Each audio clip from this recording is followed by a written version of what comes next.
Hello, and welcome to episode 146 of the Quiet and Strong podcast, especially for introverts. I'm your host, David Hall, and the creator of quietandstrong.com. This is a weekly podcast dedicated to understanding the strengths and needs of introverts. Introversion is not something to fix, but to be embraced. Normally, we will air each episode on a Monday. Be sure to subscribe on your favorite platform. Leave a review. That would mean a lot to me. Tell a friend about the podcast. Help get the word out there that introversion is a beautiful thing. So I was feeling very overwhelmed recently. There's too much going on and many things to do and many things that were out of my control. I had too many competing priorities. I'm sure you've been there before. And, we can be doing things right. We can have a good system in place, but overwhelm can hit us. It can hit us out of nowhere in a lot of different ways. So, of course, major life events like divorce, loss of a loved one, job changes, health issues can contribute to overwhelming emotions and stress. Money-related stress, including debt, financial instability, or job insecurity, can be a significant source of overwhelm. Maybe it's information overload. With so much information always available with both good and bad news, feeling isolated or lacking a support system can cause feelings of overwhelm. Many causes of overwhelm can be classified in our time or lack of time or time management strategies, like high workload, having too many tasks, responsibilities, or projects to manage within a limited time frame can lead to feelings of overwhelm. This is common in both our personal and professional lives. Lack of time management, poor time management skills can make it challenging to balance and prioritize tasks effectively, leading to a sense of chaos and overwhelm. Sometimes there's unrealistic expectations. Setting overly high or unrealistic expectations for oneself can result in constant stress and feelings of inadequacy. Then there's perfectionism. Striving for perfectionism in every aspect of life can be exhausting and lead to feelings of overwhelm. Perfectionists also set unattainable standards for themselves. Sometimes it's a lack of boundaries. Failing to establish and maintain healthy boundaries, whether in relationships, work, or in personal life, can result in overcommitment and burnout. Then there's multitasking. Trying to juggle multiple tasks at once can lead to reduced productivity, increased stress, as it's challenging to give full attention to each task. And of course, procrastination, putting off tasks until the last minute, can create a sense of panic and overwhelm, especially when deadlines approach. And too many commitments, being overcommitted to social work or community obligations, can leave little time for self-care or relaxation, leading to burnout. And last, the negative self-talk, persistent negative self-criticism and self-doubt can undermine self-confidence and contribute to feelings of overwhelm. I'm overwhelmed just reading off that list. There's a lot of causes. But today we're going to look at what can be caused by lack of time or lack of time management strategies. There have been some great episodes on overwhelm and burnout on this podcast. I recorded episode 8, Finding Peace and Avoiding Overwhelm in Challenging Times, especially for introverts, a year into the pandemic. I was working from home for the first time. Every introvert's dream, right? Well, no. Actually, there was so much fear and unknown, and I felt extremely isolated. But even in situations like this, there can be peace and hope. And so check out these other episodes from great guests dealing specifically with overwhelm and burnout. And there's other episodes where the topic is touched on, but in these episodes, it's the focus. So episode 75, Help for the Overwhelmed, especially for introverts, with Woody Rini. Episode 117, Defeating Burnout, especially for introverts, with Jim Young. And episode 120, Tiny Habits and Tiny Habits That Build Energy and Decrease Overwhelm, Especially for Introverts, with Jess Cabrera. These guests have some great strategies and advice on how to combat overwhelm and burnout, and of course, especially for introverts.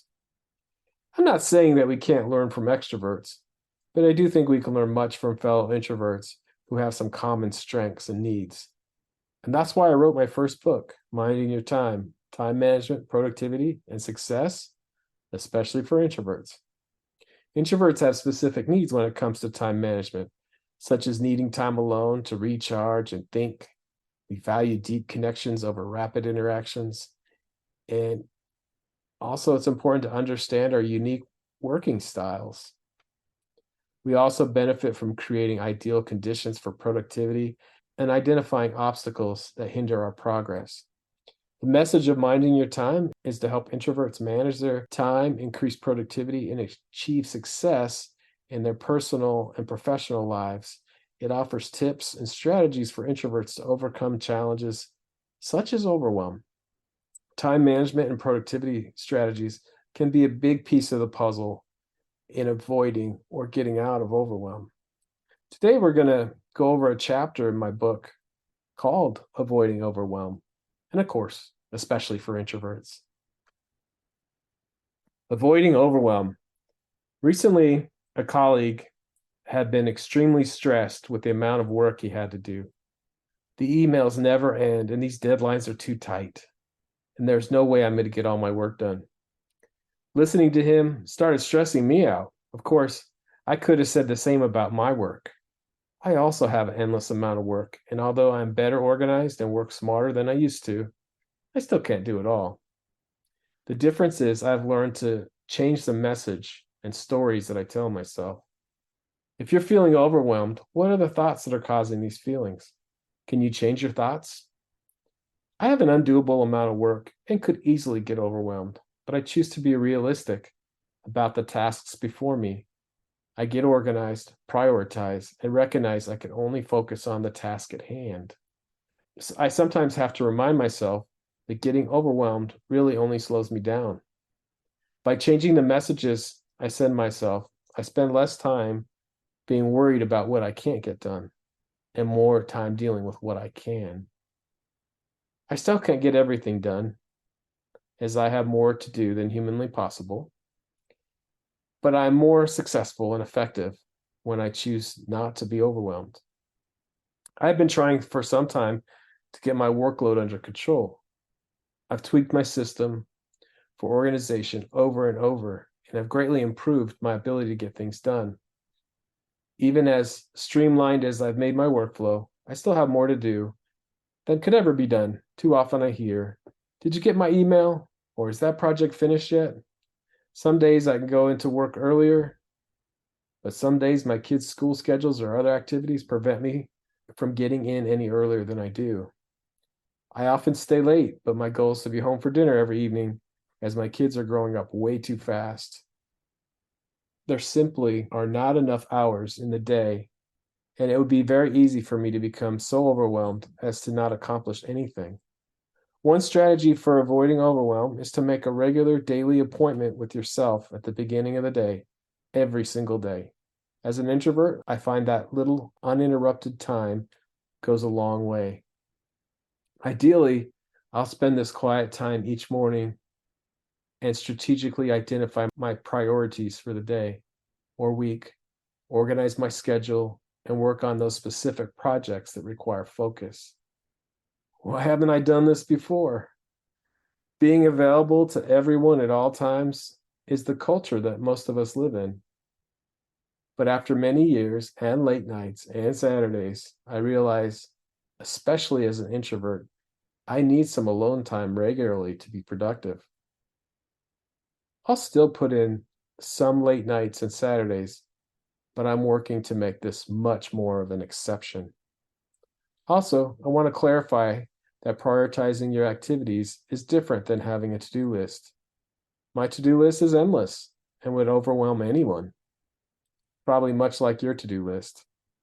However, I have found that by prioritizing the tasks that either have an imminent deadline or are critical in some other way, I can focus on accomplishing the things that must be done in the time that I have to do them. I also try to leave some time in my day for the emergencies that arise and other interruptions and distractions that inevitably arise. And as I have additional time, I can focus on the less urgent tasks. But either way, I'm able to finish the most important tasks each day. Figure out what steps and strategies you can use to create the quiet time you need to focus and avoid feeling overwhelmed. You'll be more productive, more successful, and less drained. So some action steps. Write down the thoughts that you have that are leading to overwhelm. Then on a separate piece of paper, write down possible alternative thoughts you could replace the overwhelming thoughts with. When a negative thought comes to mind, pull out your positive thought list and read those instead. Change the message that you're sending yourself. Number 2, make an appointment with yourself each day to have some quiet time to reflect, work, and prioritize your day. And number 3, write down your daily to-do list and then prioritize it. Start with the most urgent task and then move on to subsequent tasks based on your prioritized list. This way, even if you don't accomplish everything, at least you're taking care of the most important items. Okay, so that's a chapter from Minding Your Time. If you're overwhelmed, hang in there. As a strategy for overwhelm caused by high workload, poor time management, unrealistic expectations, perfectionism, lack of boundaries, multitasking, procrastination, excessive commitments, negative self-talk, and more. Look at time management strategies, especially for introverts. And that is why I wrote Minding Your Time. I was a busy introvert reading many books on time management, but realizing my needs and my strengths weren't called out in what I was reading. We can be amazing and highly successful as introverts by being our authentic introverted selves. You can get Minding Your Time on Amazon in either Kindle or paperback. And of course, there's so many episodes on these time management and productivity topics with the introverted spin on this podcast. So check those out. So thank you so much for joining me today. I appreciate you. I hope you take the time to explore other episodes and learn from amazing guests. We have some amazing guests coming up. Remember, if you're interested in getting to know yourself better, there's now a free Type Finder personality assessment on the Quiet and Strong website. This free assessment will give you a brief report, including the 4-letter Myers-Briggs code. I will add a link to the show notes. And I'd love to connect with you. Reach out at david@quietandstrong.com. Check out the quietandstrong.com website, which includes blog posts, links to social media for Quiet and Strong, and more. Send me topics or guests you'd like to see on the show. There's so many great things about being an introvert, and so we need those to be understood. Get to know your introverted strengths and needs and be strong.